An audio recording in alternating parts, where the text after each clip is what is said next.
I will just tell you and then you can start.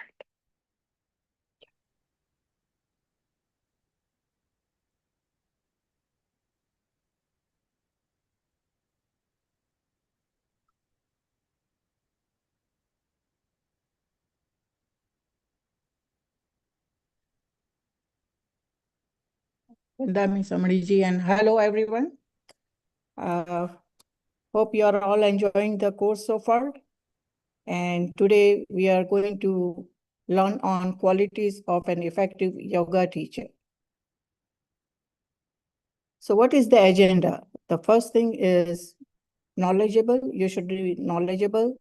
You should be compassionate, authentic, strong communication skills, patience, and ability to adapt the students' need. It's very important that you understand all the needs of the people when you give the class.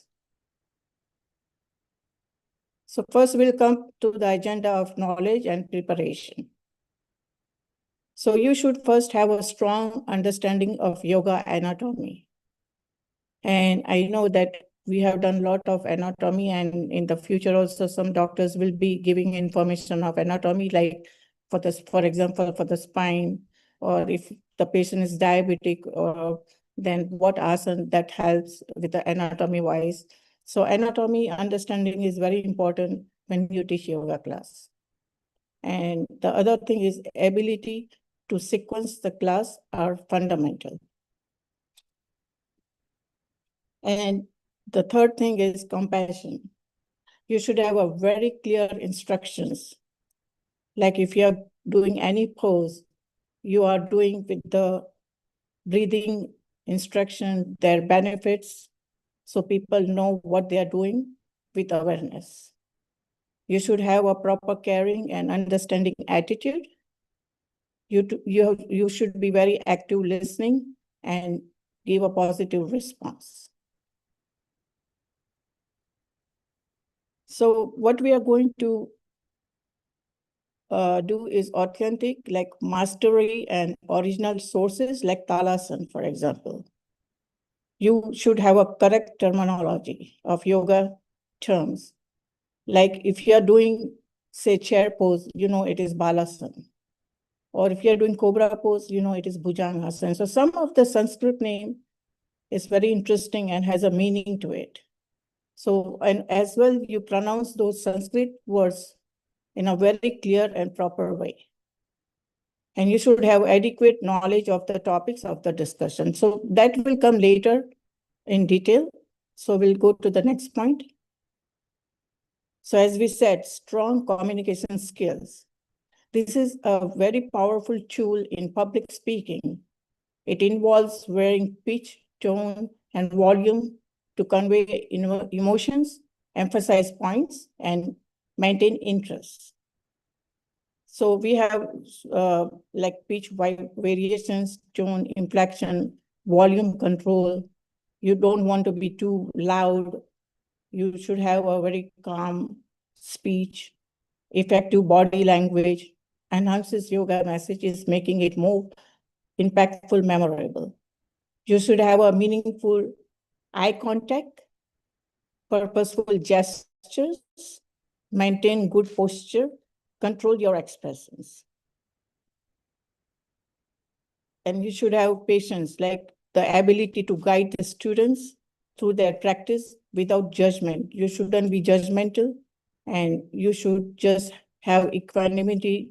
Like if some people have, say, for example, doing pose, some may achieve their goals, some may not be flexible, but you don't want to be judgmental at that point. You want to be positive with everybody. And understanding that everyone learns at their own space. So because of that reason, they have their own space to learn those poses. So now we'll come to the next point is ability to adapt students' need. So first, you know your material in advance, what you're going to do. Anticipate common questions. Rehearse your responses. Maintaining composure during the session is essential for projecting confidence and authority. So we are just going to follow some points as stay calm, actively listen, pause and reflect, maintain eye contact. So we have to engage the audience. So like if you have a group session, make eye contact with your audience to create a sense of intimacy and involvement. Weave relatable stories into your presentation using narrative that makes your message memorable and impactful. So we'll go through that with example later at the end of the session. And then we encourage questions and provide thoughtful responses to enhance audience participation. Use live polls or surveys to gather audience opinions, promoting engagement and making sure the audience feel involved. So for example, you're selecting visual aids like various poses. You see the picture like cobra pose or bhujangasana, bow pose, dhanurasana. So there are various poses. I'm not going to name all of them. The child pose. So these are all you're selecting poses when you do class, but these are just an example.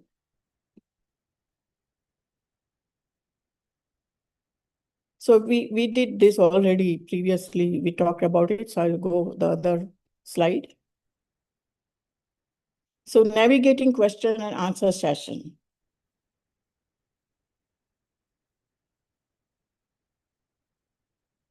Speaking impact. Your ability to communicate effectively will leave a lasting impact on your audience.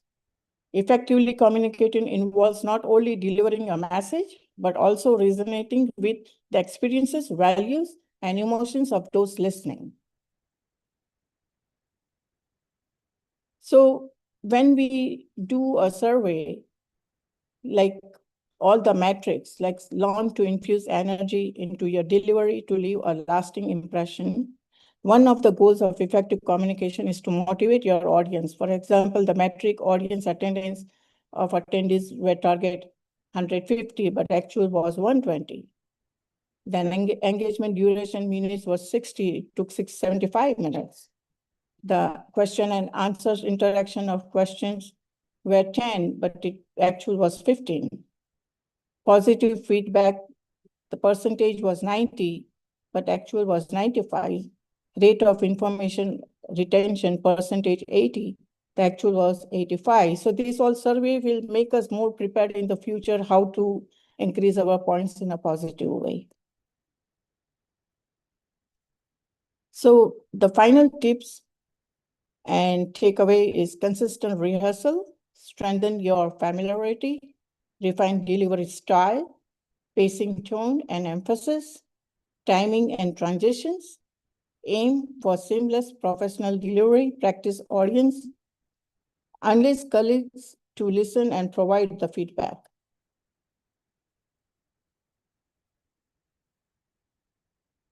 So again, these are all our speaking and engagement metrics.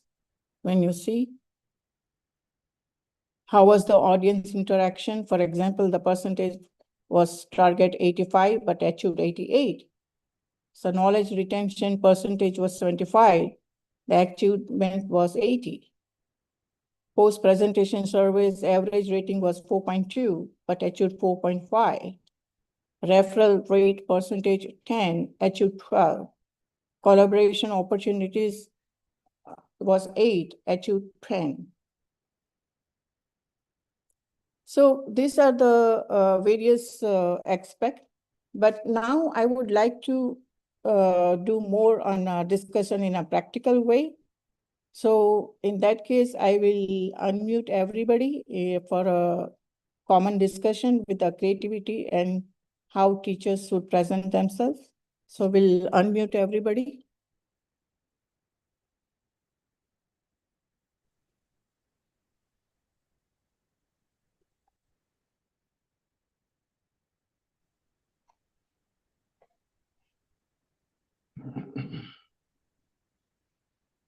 All right, so before we do that, anybody has questions about the qualities of an effective yoga teacher? so far you did, what thoughts comes to your mind?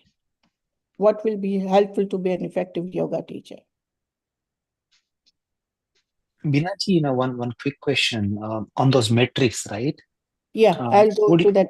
Yeah. yeah, would you elaborate? Well, not now, maybe, but would you elaborate a little bit more, explaining what those metrics were and what you mean by, 4.2 versus 4.5?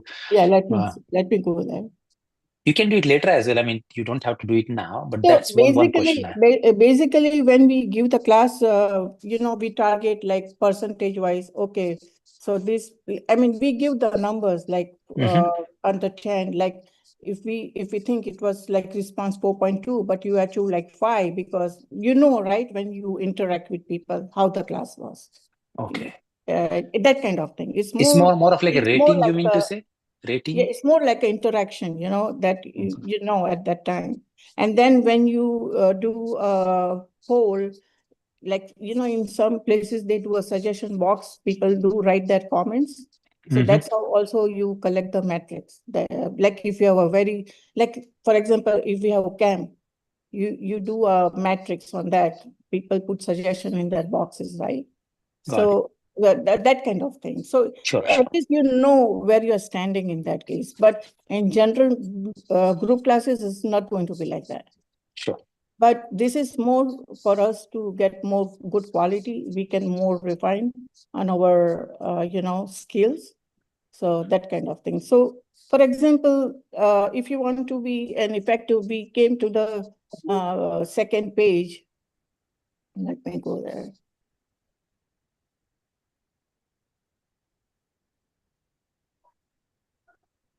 All right. This is very interesting. How you make your class interesting. You do poses, for example. So, we come to the second paragraph, view relatable stories into your presentation. You are using narratives that make your message more memorable and impactful. For example, you have done Balasan. I remember I saw you guys doing Balasan. Yeah, we did, yeah. Right? So how you will be more creative or narrative, how you will do, like, for example, if I say do Balasan, how you will present. This is very much making how interesting you make asanas. Anybody have a clue for that? Or Bhujangasana? I mean, we'll give some reference about, Balasan, the way we were in the warm up for our mother, right? How we fold ourselves. That kind of reference we'll give. And that's then a good creative point. I like it. Okay. But how about when you do asana, what you are going to think more of it, for example, to make it interesting? You become like a child in a small child. Right. Yeah. So when you're teaching a class, for example, Balasan, you just say it's a child pose, right? And they are always positive. Child is always positive. Right. Yeah. They are happy. They are calm. So when you're doing the pose, your head is going towards the ground when you give instruction, for example, right? You come in the Vajrasan and then you open your knee and then you inhale, then exhaling, you're going down and putting your head down. So at that time, you're just saying that it makes you calm. So you become like a child. So that makes your lot of disease, slow down, like blood pressure or diabetes. It calms you down in that case. So it becomes more creative and narrative. So people get interested, right? That way. Sure. So like Bhujangasana is a very classic example. What do you think about Bhujangasana? Anybody? Serpent pose. Yeah. So how you will make it more interesting? Like if you are doing pose, how interesting you are going to make it? If you are going, we talk about Balasana, right? What do you think of Bhujangasana? So Bhujang, the Sanskrit word Bhujangasana? No. Or just cobra pose? Cobra pose, yeah. How many knows Bhujangasana as a Sanskrit? So I think Bhujang is shoulders, right? Bhujang is a cobra pose. Cobra pose. So my take is that as an effective teacher, when you do certain pose, go to Google or see what the Sanskrit name is given to it.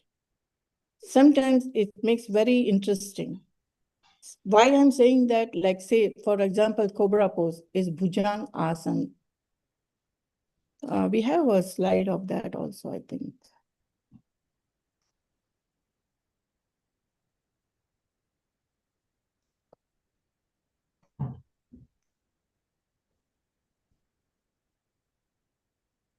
So when you do Bhujang, see how she slightly touches the shoulder, make it straight. This is Bhujang Asana. You see that? That man is doing. Mhm. I mean, he's little upper towards the navel, but it's like a Bhujang, but she's helping very calmly. So that is important when you teach the class.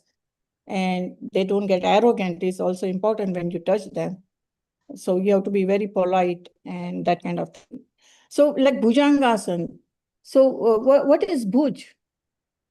Arms, right? No? Bhuj is not arms. Anybody? Sanskrit? I'm doing this more like a brainstorm now, okay? This is not in the books, but if you understand the qualities of yoga and their effectiveness, it's very important that you bring that passion and that bhav. Bhav is so important in asanas when you do. You want to get involved in that. So Bhuj is nothing but the earth, Bhuj. Makes sense? Mhm. And Bhujang, all ang, asan. So from the hole, the snake comes. Mhm. They're living Touching the with the ground. hole, right? So that's why it's Bhujang Asan. So why Bhujang Asan is good for spine? Why not other asan is more highly flexible, has cobra? So this makes interesting, narrating. But you're not going to do in the class that way, but that bhav will come if you understand the quality of the asan. So whenever you learn asan, try to be more analytical and understand. So the cobra has the flexibility from the skull to the tail. The whole spine is flexible than any other animal. And they turn around everywhere like that and make a move. So we want our spine to be flexible too. So that's why cobra is very highly flexible for the spine. And that's why people say for the lower back problem or any kind of those disease, you do Bhujangasana. So like say in your class, if you're doing a group class, if the people are together and somebody says, oh, today I have a very backache, or today I had a very stressful day. Now you have prepared your class, you're going to do this, right? Sitting asana, standing asana, that kind of thing. So if somebody comes with that kind of issue, what you are going to give the class like? What you will think at that time instantly, what you want to do? Any clues? Like we talk about back problem, like Bhujang is good, right? So we'll try to do more all spinal twist poses. So you want to be creative. When you're a teacher, you want to be a little creative too, to understand all these sides of the teacher's training. This will not be in the books or anything, but you have to create your own, thoughts. Sometimes, little bit of it, not everything, but little bit of it. So now with the backlog, if the people is stressful, what meditation you are going to select? You have learned so many meditations. Which one will be good in that case if you want to do it? Chakras. Which one? Along the spinal cord. Chakras, visiting all the... Yeah, but if the person is in the back, so chakras, how you are going to do chakras? Like which position? Well, sitting in a Padmasana or... See now, okay. What else? Naina Bain, Sheetal, any thoughts? Maybe Kaiotsurg, Oh yeah, why Kaiotsa? just because it relaxes your body and to relax the back. Perfect. Good point.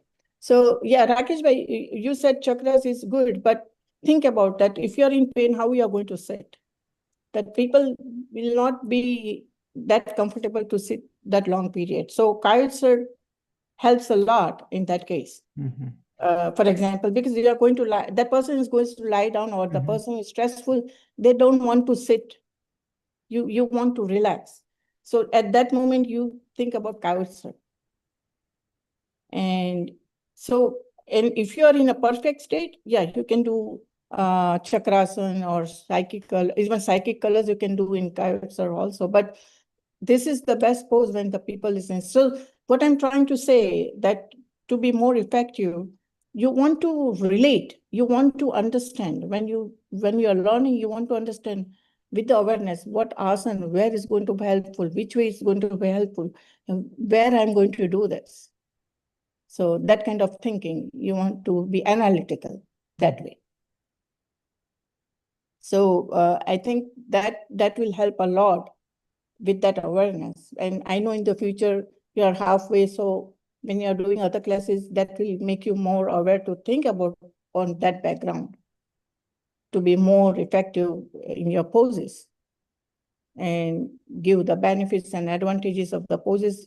Make sure when you learn the poses, you know their benefits, their qualities. And each asana has its own, like peacock. We are not have in the syllabus, but like talas and tree pose.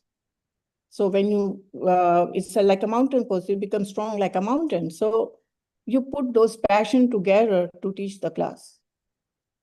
I mean, simple instructions, but if you know the benefits, you are more profound to talk those things. And I hope this was helpful for you for analyzing more on the poses in the future. When even Anuja is giving the class or anybody, you can ask. If you don't know, you ask her, why is that? What is the benefits? Where is the more qualities? So you know, because this is a very new thing to you all. So with this practice, you will, so if I make narrative, you will remember more about Cobra or Bhujang. Now you know Bhujang is from the earth. So that makes sense that way, right? So I'm just trying to say that it will be more helpful for you all to do the class more effectively. But you don't have to say everything like that. You are just doing a simple pose, like Cobra pose, or you are like a snake. You're flexible, your back is strong, your neck is strong, those benefits are there. So you're talking that while doing the asana. So it becomes narrative at that time. Any questions? So I can put more thoughts on it.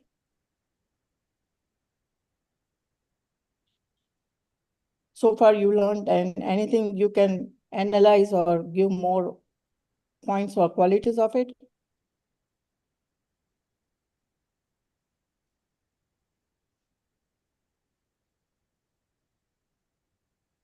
So make sure you give clear instructions. So let me ask, if you have to now do or teach Bhujangasana, how you will start with? What instructions you will give? Let's practice that. So first we will demonstrate what that asana is, because if they're not familiar with it, or even if they are half familiar with it, what is the correct way of doing it? What is that asana? And then, and you're giving instructions as you're transitioning into that pose slowly, right? Yeah, so basically, any asana, when you teach, you say, you come in lying position on your stomach by instructing, and this is called as a pose, Cobra pose. And if you learn Sanskrit, it's Bhujang asana. Right. And so we are going to instruct, like inhaling, you go up, look towards the sky, your head, so your neck is more stretchful and you get benefits. You feel the impact in your lower back. And then you stay there for 30 seconds. Because you want to make sure you put everything like that when you teach. Yeah. Right? Mhm. So when you do that, and so you're going to take 30 seconds, and then exhaling, slowly come down and relax. Mhm.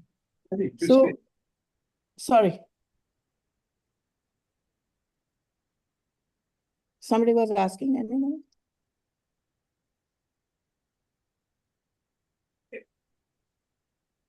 I cannot hear.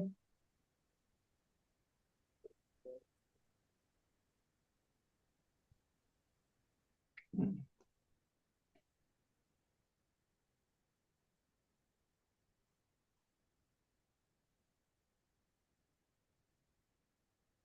All right.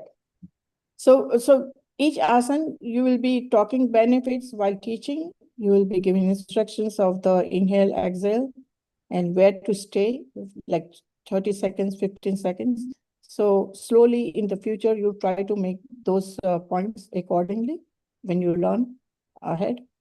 So that will be more beneficial that way. Mhm. So the last one is the child pose, if you see. Mhm. So who will say that if you have to instruct that?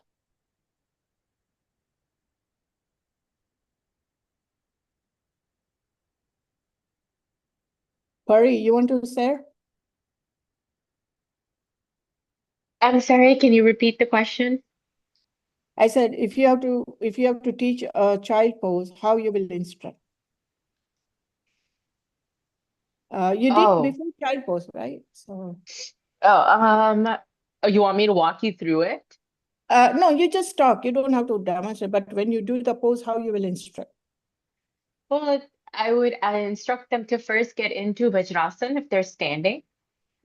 So first of all, Like, sorry to correct you. So first of all, anybody, because I know you all are new, so you don't want to say that if you're standing, come to this pose. Just say come in Vajrasan. okay, so I Yeah, would ask them to get into Vajrasan and then correct. raise First their of hands Okay. and then lean their body forward as they put their hands on the mat and have their nose and forehead touch the mat. That's how I would ask them to do child pose. Right. And I'm still learning the Yeah, inhales and the this is more like exhales, a but teaching. Yeah, so that's yeah. why I want you to, why I'm telling this, because if you do this, if you keep more awareness, it will be more effective. So for example, if I have to say child pose, how I will do that? You come in Vajrasan pose, inhaling, you raise your hands up. So you're giving the breathing instructions as well. Inhaling, you raise your hands up. Exhaling, Okay. you're going down. Put your hands towards the ground and your head is towards the ground and your nose. And while doing that, you're going to say it helps to calm yourself. And we talked about before also about Balas and narrating a story, that it makes you happy, positive, and the whole blood flow goes on the brain at that time. So these are all the benefits. So you want to make sure you talk all the benefits during the poses. So when I say that, that makes you interesting about asanas, let me ask. Mhm. You feel more interesting when I talk about asanas, benefits, and what are their meaning? Hey, Bina Ben, it's very helpful to know the benefits. One Correct. question is when you're actually showing a pose, a specific pose, Right. and you're instructing them to do say Balasan, but then if you're saying first come into Vajrasan, what if they don't even know what Vajrasan is? They might not know what that pose is, right? So how can you tell them come into Vajrasan if you're asking them to instructing them, unless you're doing a flow? No, that's a good question. So it's very easy actually.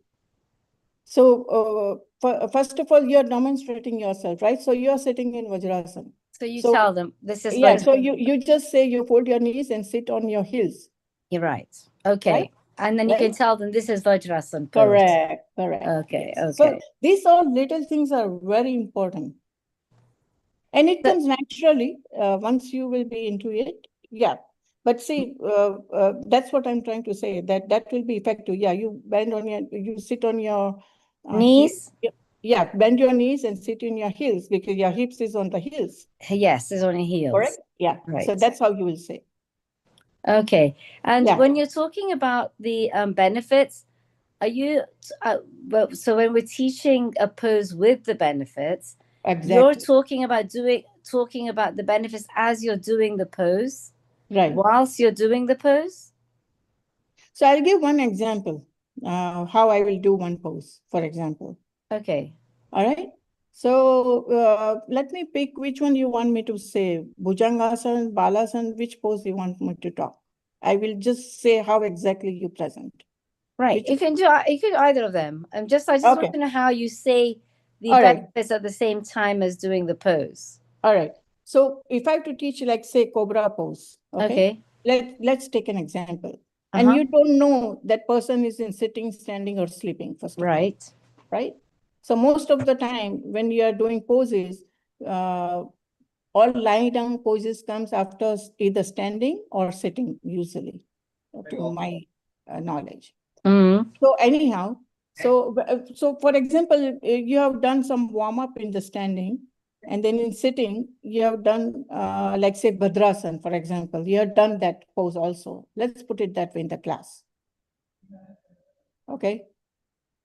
So, or let make it simple.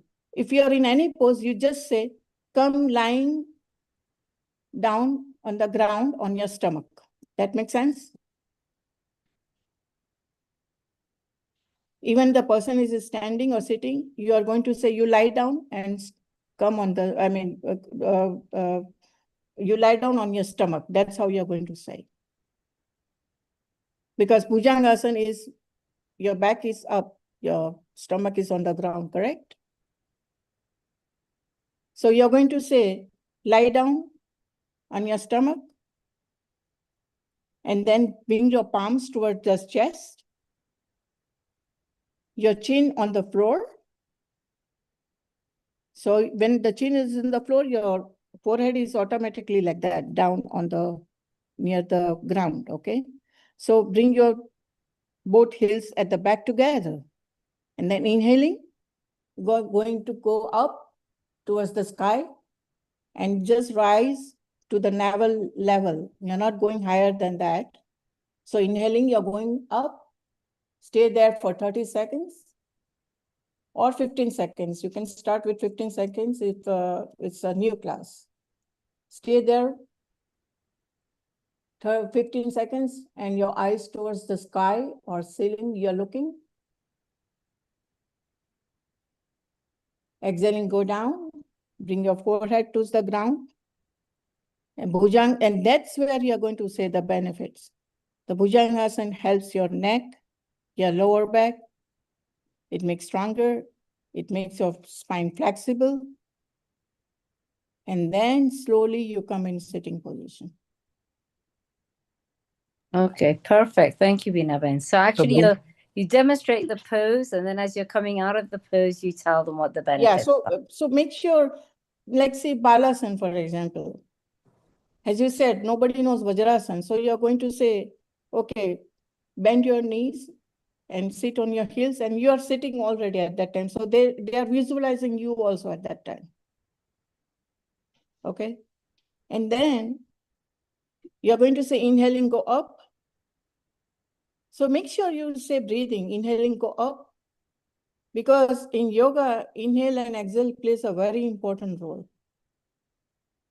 So whenever you are forwarding most of the pose, not all, most of the pose, when you're forwarding is always most of the time exhale. You will get it by practice. So exhaling, you're going down. Your hands are underneath on the side of your thigh muscles. Your head and nose is everything touching to the ground. And keep normal breathing. At that time, you're not holding any breath. You're keeping a normal breathing. And then in that case, when you're doing normal breathing, inhaling again, you come up and bring your palms on your knee. So in Vajrasana, remember our meditative pose?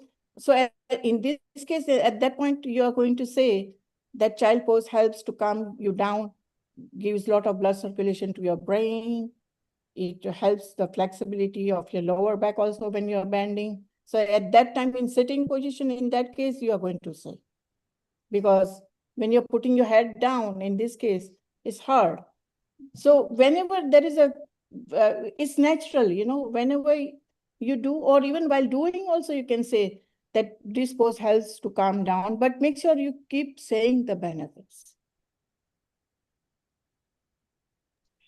Bina ji, Yes. one quick question in the Cobra pose. Right. You didn't mention about the hand position and how you will move your hands, when you do the Cobra pose. Will you explain us that part, please? Yeah. So when you bring your palms towards your chest, when inhaling, when you're going up, your hand is not all the way straight up. It's little curve. It's your what I would say, that you're not making your hand more straight, and they watch you when you keep that 45-degree angle of your hand. So in this picture, that hand is all over, but that's not we do. But if you see in the Google, your hand is not all the way straight. It's more like a 30-degree or 40-degree angle. Sure, thank you. Yeah, okay.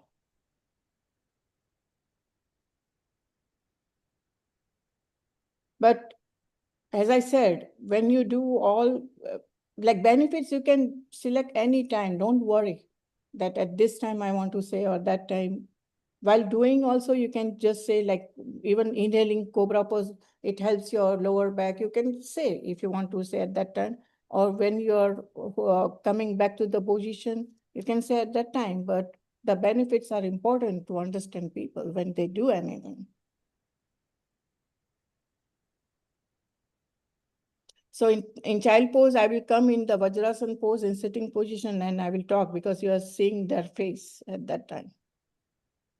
But even because when you put your head down, you're not comfortable to talk at that time, right? So it's natural. So this all comes with practice. I'm giving this all my experiences of teaching. But I don't want you to get confused or complicated. As I said, say benefits whenever you feel to your mind. You say benefits. That's how naturally you will grow more with your experience. But like in child pose or tree pose, if you're in the tree pose, talasana, so when you're doing inhaling, you're going up like that hand, right? So even while that doing, you can say, okay, it helps your hand, it makes you more stronger with your ankle, feet. You can say while doing this pose like that in talasana. But you're saying the benefits, that's what is important. How often do we repeat the pose, like when you're teaching? How often do you? 3 times. 3 times. Yeah. Because first time people just understand what you're doing or what they are doing. Mm. And not only that, but always the third round is more, your body is more flexible. If you notice, the third round is more flexible to anybody, even teachers, students, anybody. The first is your body is still adjusting. And So then first, second pose, you have put about that. First, you show them the pose, or do they do it together with you? First, you show them the pose, then you ask them to do it, and then you do it another time. Is that how you're saying? Not necessarily. No, not necessarily. It depends. Like Bhujangasana, they can do it together, and if they're just the first newcomers, I mean, you can do one demonstration. What Anuja is doing, she's doing together or she's demonstrating? Together. Together? Mm-hmm. So it really, I mean, I would say, I mean, if you demonstrate, then you're more in yourself. And then like certain hard pose you want to demonstrate, but easy pose you can do it together. It depends what pose you are selecting. Like tree pose you can do it together. Talasana you can do it together. Chair pose you can do it together. But if you have not done like Sarvangasana and those kinds of pose, you have to demonstrate in that case. So like Bhujangasana, it depends. Is easy also, I think. If you demonstrate, they can see and watch. So once you demonstrate, then you ask them to do it two times you also, after yeah, that. No, they are doing first time, right? So they have to do 3 times. 3 times. Okay. Yeah. Every pose 3 times. Okay. And then only you will get the flexibility of the body. So there is a very good example of Bhadrasana. Everybody remember Bhadrasana, butterfly pose?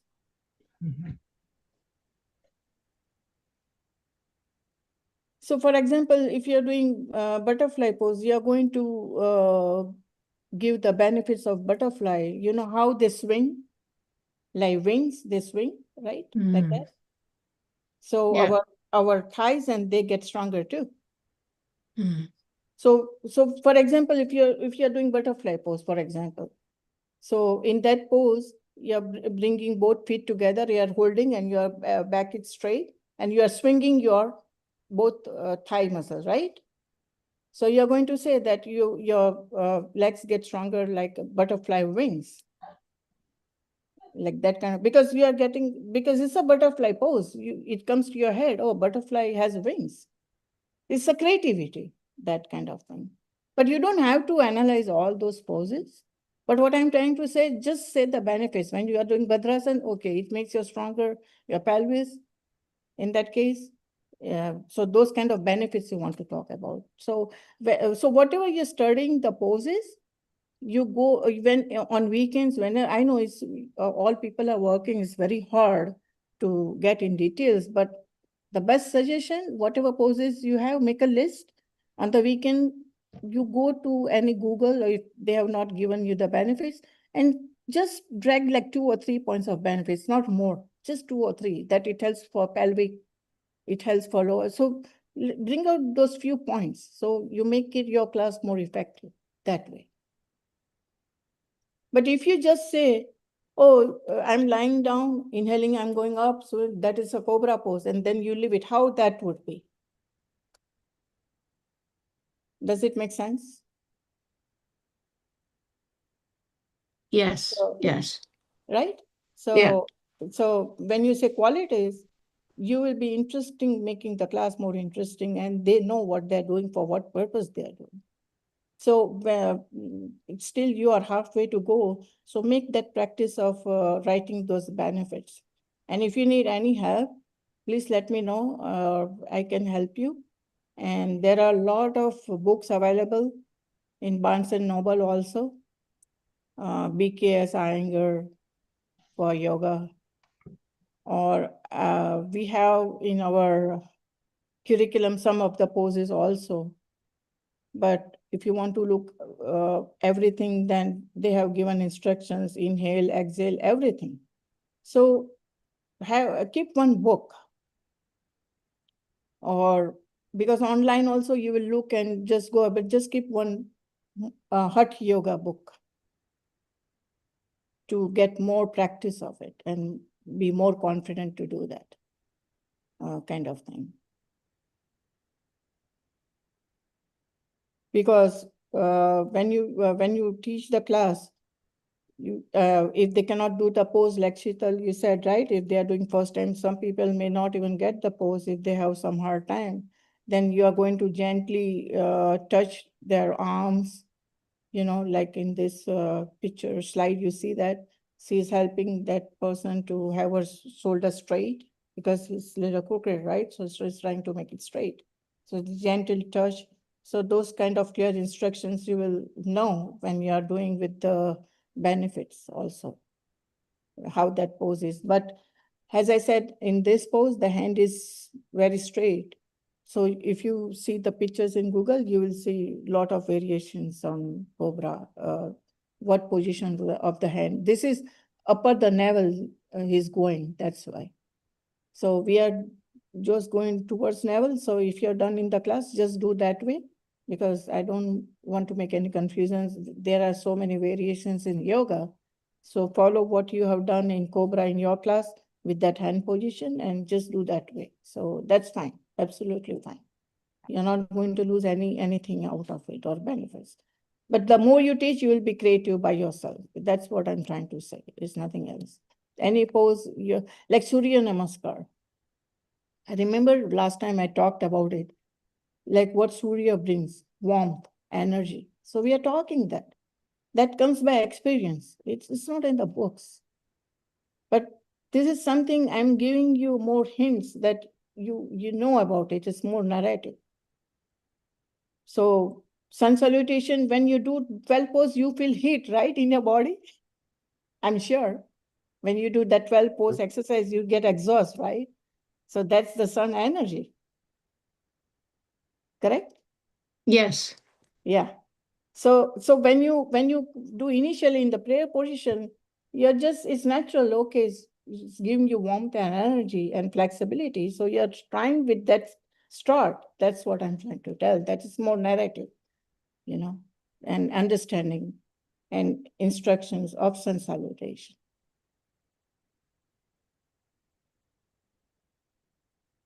On an average, how many poses do you do, like in a 30-minute class, or like, do you know, on an average, how many asanas? So I would say if it's half an hour class, you select like, I remember we have one book from the Prixa warm-up exercise. Mm.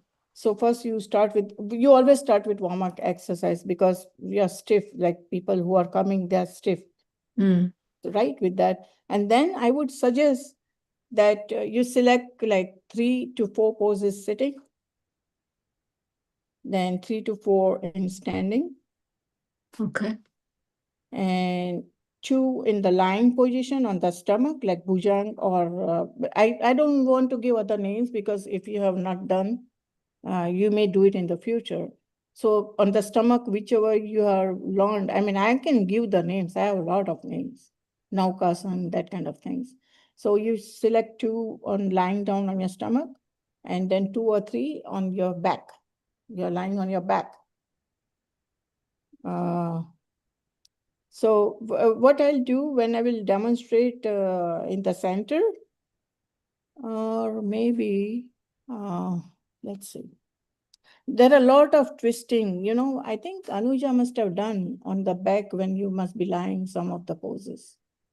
So like do 2 or 3 of that. So select 3 pose, and then half an hour is good enough for that. Okay. Yeah, And these then, are. and then you if you're doing meditation, like 10 minutes or 15 minutes. So after, make sure that whenever you do poses, like sitting poses, before coming to lying position, you are going to relax for a few seconds at that time. Then when you do standing pose, like 3 or 4, you are going to come in the relaxation pose in the lying down. Again, you want to tell people to relax. You don't want to jump into standing, sitting that quickly. You want to, in yoga is very well known, the word savasana, right? So, yes. But we say has relaxed pose. So make sure that once you finish the series of sitting position, you are going to say, now we'll come in relaxed mode. If you're doing standing position, 3 or 4 asanas, again, you're going to say, we'll come in relaxed mode, right? So you don't want to continue jump into all asanas like that.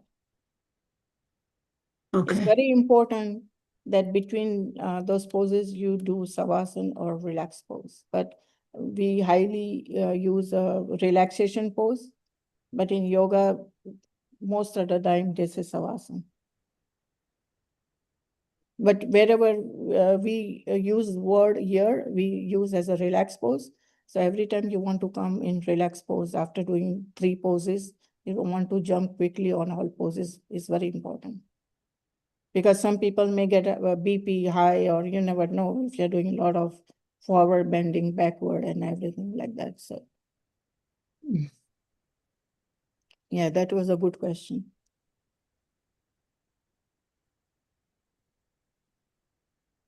Because while teaching the class is so many things. Just not one thing. You are keeping an attention that person is doing properly or not. You are giving instruction of inhale, exhale. You want to learn that way. So as I said, refer to some of the books. Whichever the list of the asanas you have been given, refer to those poses thoroughly. You'll be very confident to do the class. Let me ask, like what I said today about poses, that make difference what you are doing so far, which way you are doing, and how the benefits and narration helps? It makes difference? You'll feel more interested? Yeah, it makes you remember the poses, because when you connect it with like the butterfly, and then if you connect snake it with the pose. cobra, Right. then that way it comes up easily. Correct. Yeah. Correct. Yeah. Yeah. So it becomes more, and even the benefits will come more quickly, when you think of it. Yes. When you think you don't have to then memorize it. What I'm trying to say is that it comes naturally then once you start doing. Because how many you're going to remember, but then it comes by practice. So why I'm giving this awareness, that whatever class now you do, you keep that in mind. You will see the difference. And then ask questions to your instructors, any of your instructors.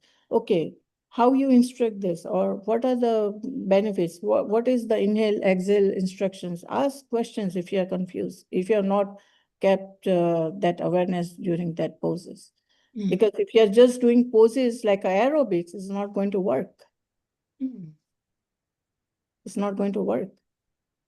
Because when you bend, if you do wrong breathing, your body is hard to bring downward position, Because when you empty your stomach, it's more easy to bring your head down, right? But it's natural, as I said. It will come. If you keep that awareness, it's very easy. If you know one or two poses properly, all have same concept of inhale and exhale, whenever you do forward or bending, is exhalation. It's natural. It will come natural by practice.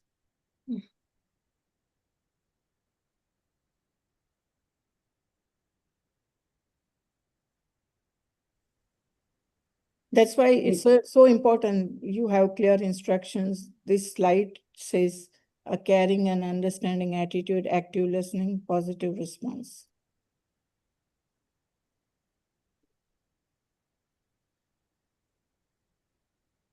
So, thank you very much, Bina Ben, हाँ, for your Kamli ji, wonderful talk. वंदामी for आपको your- कुछ suggestion देना है तो No. You have given very good instructions how the participants can make their classes more interactive and also what we say easy to learn for the students. Yeah. So it is our duty of the instructors that they should help their students in all the ways so that they can learn the things with all clear instructions and they can follow whatever is being taught in a proper way. So it is good. Yes, you have rightly said that at least we have to repeat one exercise 3 times so that we can get proper clarity about the things, whatever we are practicing or the students are practicing, so they can get a proper way of that how it is to be done. And the instructor can also see that they are following the instructions in a proper way. So 3 times it is necessary, and we have to set according to the time limit, everything.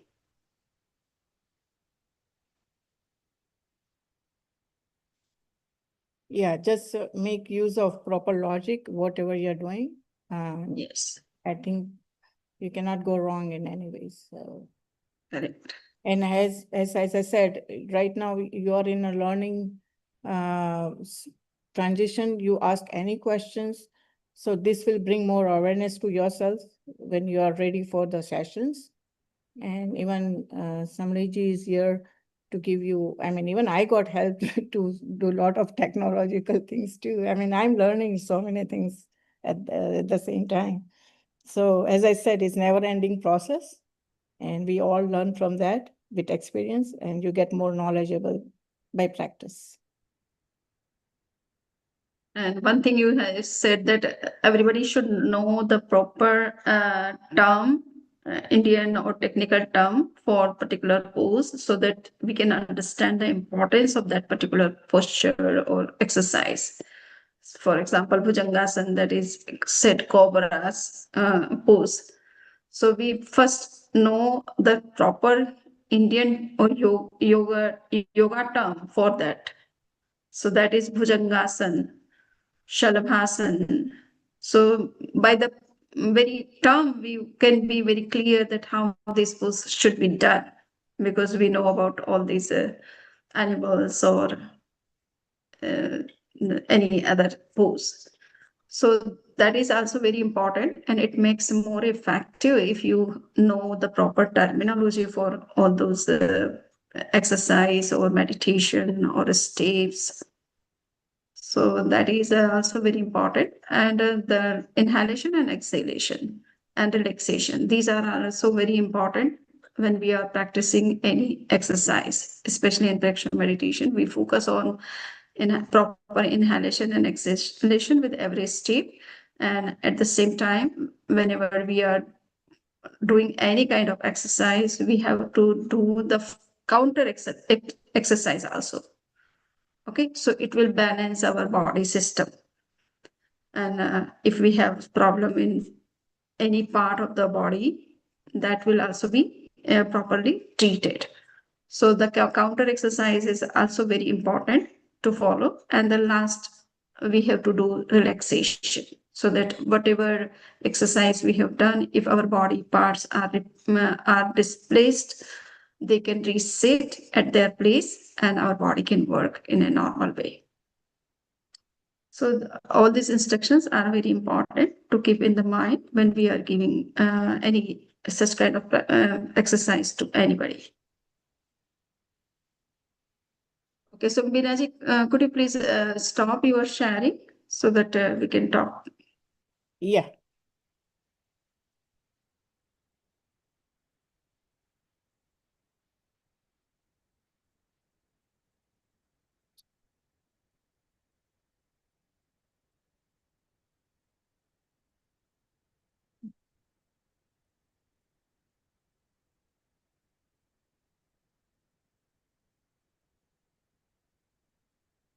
Go to share button. Yes. Okay. So now it is the time for meditation, and Pari will give meditation session today. So Pari, are you ready? Pari? Pari is there? Yeah. She's on mute. Hi. Yes. Hi, Jitendra. Sorry. Where can I'm sorry, give me 1 second.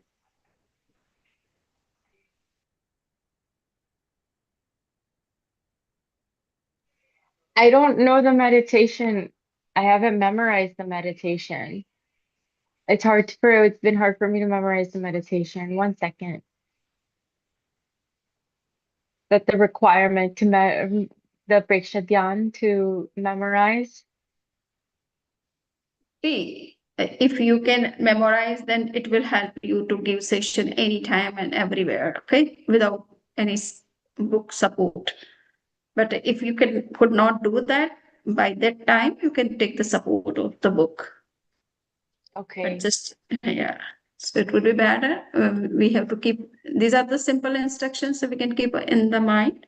But first, Yeah. in the starting, you can take the support of the book.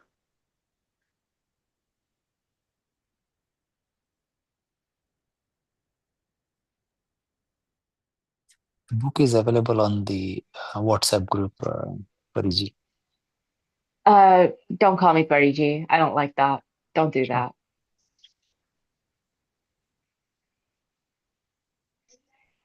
I'm sorry. I'm sorry.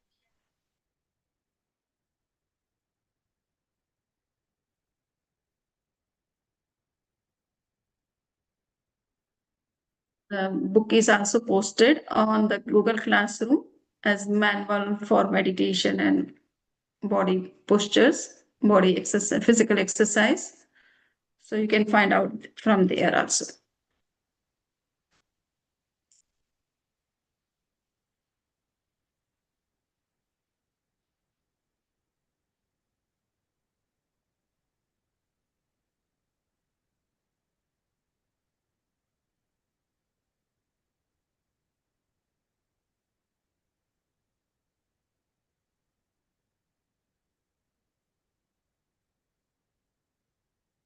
Is it okay if I keep my camera off because I only have my phone and I need to look at the book.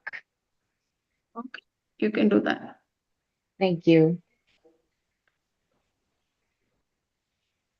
Okay, everybody, if you guys can all sit in Sukhasana and put your hands in Jnana Mudra. We're going to keep our body steady and relaxed. Keep your body stable so that you shouldn't have any movement, completely steady. Close your eyes and suggest that your body relax, relax, relax. Make sure you are breathing in and out and experience that your body is relaxing, relaxing, relaxing. Experience your whole body has relaxed, relaxed, relaxed.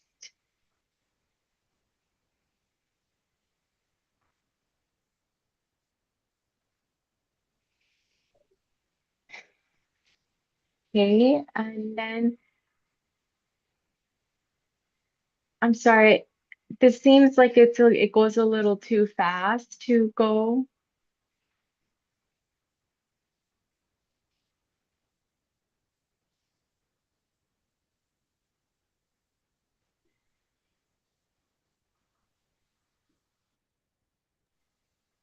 Um, Samiji, Yes, yes, yes. You can go ahead. but then if the body is relaxed, then does it just go into the Antaryatra that fast? No, just give 2 minutes for relaxation. 5 minutes at least. After you can go to the next state.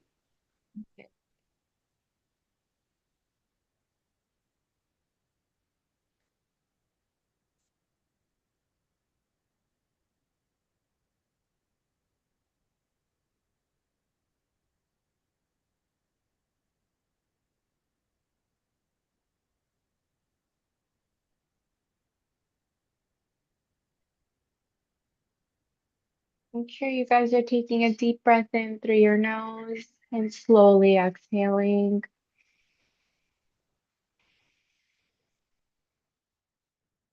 Experience your body is relaxed, relaxed, relaxed.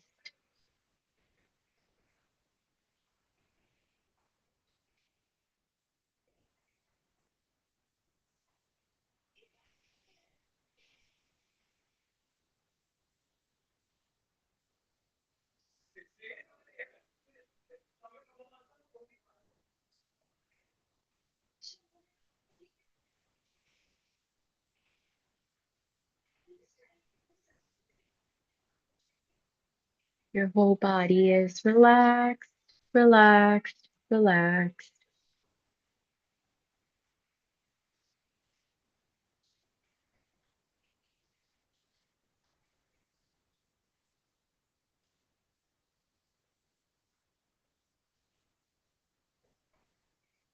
Okay, we're gonna go into the Antaryatra, where our consciousness functioning with the gross body activates our mind, body, and speech. So focus on your chitta and the Shakti Kendra, which is at the bottom of your spinal cord, otherwise known as the Muladhara. take up your chitta to the Jnana Kendra, which is at the top of your head, also known as the Sahasrara Chakra, through the spinal cord.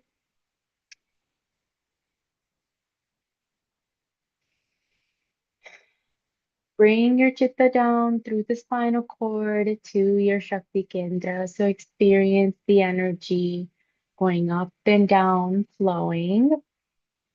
Undertake the internal journey of your chitta from the bottom to the top and from the top to the bottom. Experience the vibrations of the vital energy flowing from top to bottom. Focus your conscious mind completely inside the spinal cord.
As you're breathing, synchronize your breath with your conscious mind.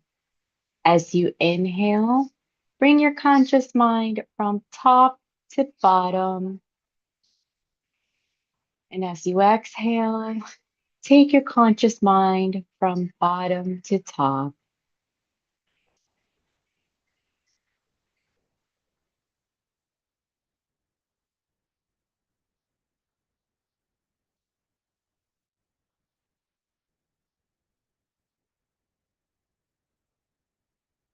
I'm going to do this for about 2 more breaths.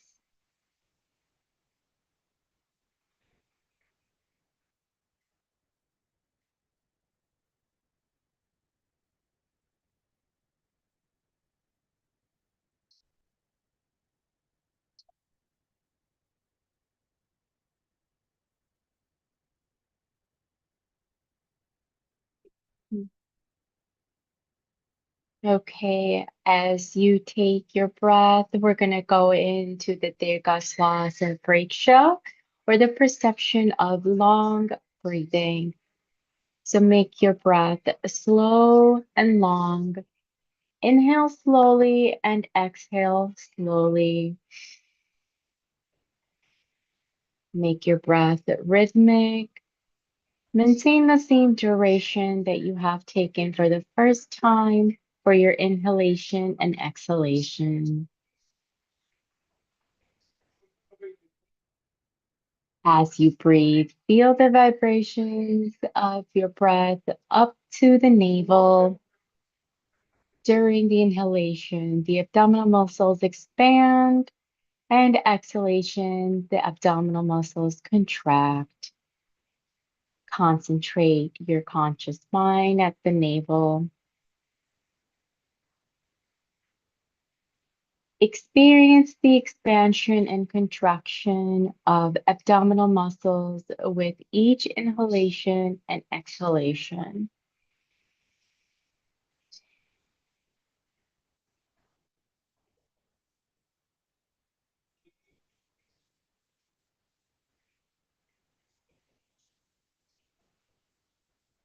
As your thoughts flow, don't suppress them, just perceive them. Darshtapao, perception without like or dislike. Try practicing holding your breath in between sometimes. Practice the perception of long breathing with deep concentration and complete awareness.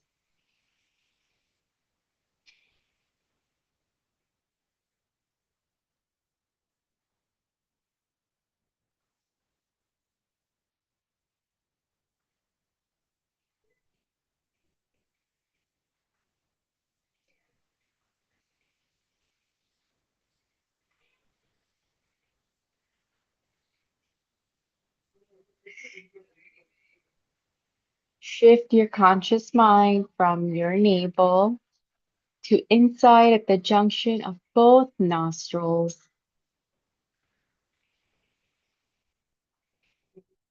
Experience each inhalation and exhalation of breath.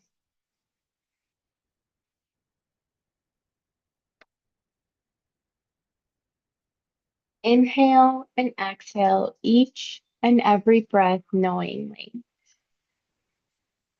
Focus the energy of your conscious mind only to perceive your breath. Experience only breath and nothing else. Pay close attention to every breath.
Hari, you can unmute yourself.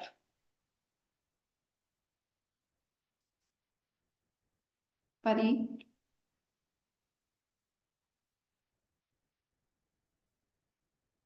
Hari, you have to unmute yourself. I'm sorry. I'm sorry. How much I led everybody to the third step. Did they hear me? Yeah, so yeah, you are giving instruction for the third stage. Yeah. Continue with that. Okay. I'm sorry. I don't know how it got muted.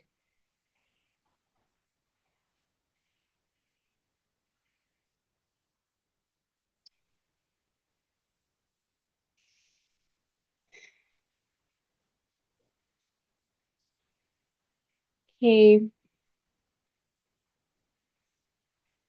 I don't know if you heard me, but I ended at continue with experiencing your breath and only your breath and nothing else. Beware of every breath with long inhales and exhales.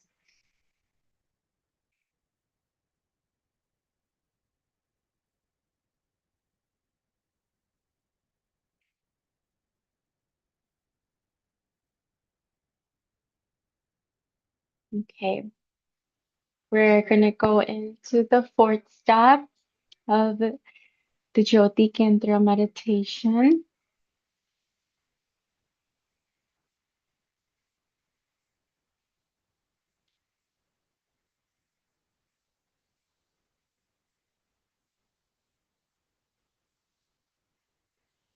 So concentrate with- so concentrate your conscious mind at the Jyoti Kendras, which is in the middle of your forehead. Perceive a bright white color there like a full moon.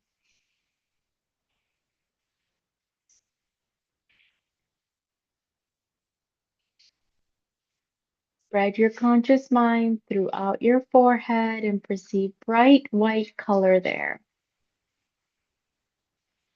Experience bright white color particles are entering throughout your forehead.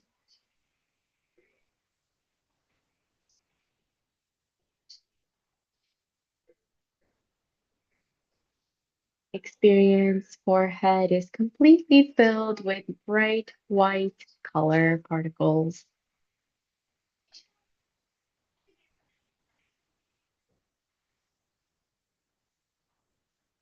Experience complete peace and bliss.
Continue taking long, deep breaths as you experience the white light throughout your forehead.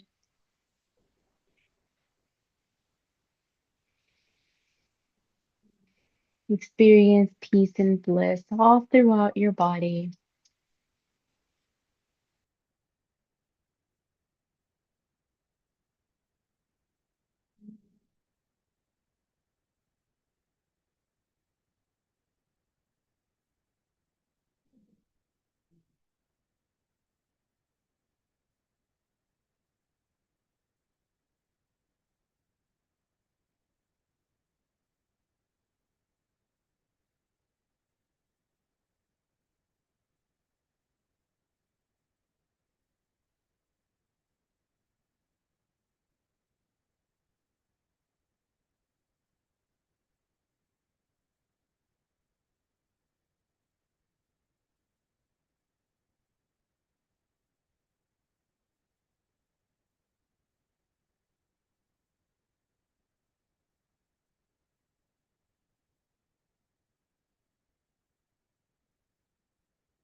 You take 3 long breaths.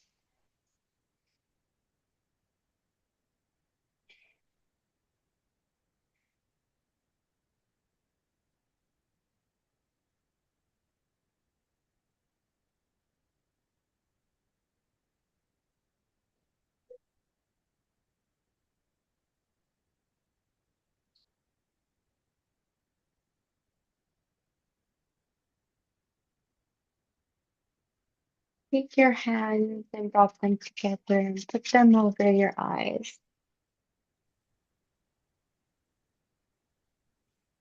Slowly open your eyes.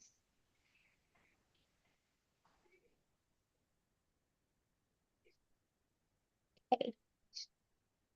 That concludes my meditation session. I apologize for the disruptions. So you have done a very wonderful session, and you have tried to do the best in your instructions. So thank you very much for taking good session. Samriji, I wanted to say one Yes. more thing. Yes. To Naina Bin question about benefits. So as you guys are new teachers, so my suggestion is that when you do the pose and complete, and you can say benefit at that time, so because it's more comfortable. And in the long period of time, by practice, it becomes natural, like say butterfly pose, if you're doing or swinging, your thighs get stronger, that kind of, it comes natural. But once you finish the pose and you want to put your all benefit points properly, you can do that. That's more comfortable. Okay, thank you. Yeah. So thank you, Binaji, for your wonderful talk, and also Pari for wonderful meditation session. Okay. Thank you. And Thank now you. it is the time to live. So be next who will give session? I think I'm giving it tomorrow. Okay, tomorrow. Okay, Shivani. It is Shivani. That's me, it's Shivani. Okay. Sachi or Shivani? Shivani. Okay. So 4-step meditation. First, we are practicing 4-step meditation so that we can be clear about all instruction, how we have to proceed in regard to the guided sessions. So it will be good practice for all of us. Thank you. Now Vandaminamam Sami Samriji. yes. Thank you, Bina Samriji. Ben. Thank you. Thank you. Thank you. Thank you. Thank you, Bina Ben. Yes. Thank you, Pari. You're welcome. And we'll try our best to go through.